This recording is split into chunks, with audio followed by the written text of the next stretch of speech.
Okay, you're all probably top 1 to 5% at your schools. Here, you're average. What you're going to learn your first year of economics is what I tend to teach second year students in the US.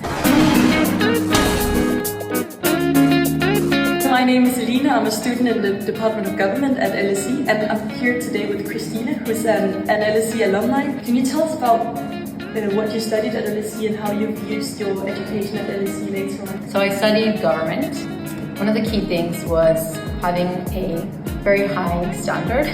So I remember my first lecture of Econ B in the Peacock Theatre, and Professor Alwyn Young looked at all of us and said, okay, you're all probably top 1 to 5% at your schools. Here, you're average. What you're going to learn your first year of economics is what I tend to teach second year students in the US. What that taught me is, being around such ambitious and driven people helped me kind of raise the bar for what good work looked like.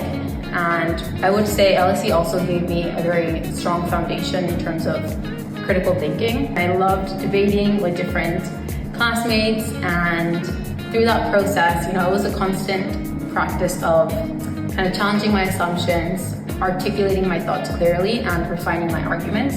And again, that helped me build the skill of critical thinking, which I think has made me a better business owner and also a better coach.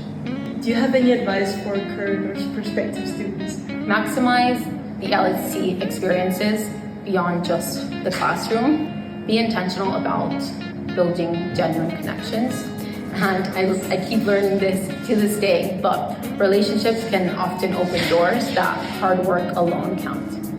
I'm now sitting here with Rosen, who's also an alumni from LSE. I took the most basic version of government, which was just government, political science, political theory. It was just a great time to sort of read, think, learn about new things. I remember just before the session on utilitarianism, there was the particular professor who was teaching it, turned around to us just at the start of the lesson and said, what I'm about to teach you is something very simple, but also something quite dangerous if in the wrong hands. So once you get it, there's no going back. And it was quite a mind-blowing experience, actually, just thinking about all these different things. So how do I apply it in my day-to-day life? Well, it kind of covers the way I think about everything now. So kind of the experience was just mind-blowing. Being able to walk down the street, which is kind of society, government and so on, and peer behind the facades. You see pillars or buttresses that are holding up the facades, and you can kind of explore them and really question them. As they say here at LSE, know the causes of things, and then use those powers of reason that we have, those privileges that we have to make life better for people who aren't as fortunate as ourselves. Do you have any advice for current or prospective students who are pursuing an education at LSE? This is a moment where you can just freely explore ideas. Read. You won't have much time the rest of your life to just sit down and think through things and take that headspace to really focus, concentrate, think about new things, expand your mind, expand the way you think about things. And that stays with you for life.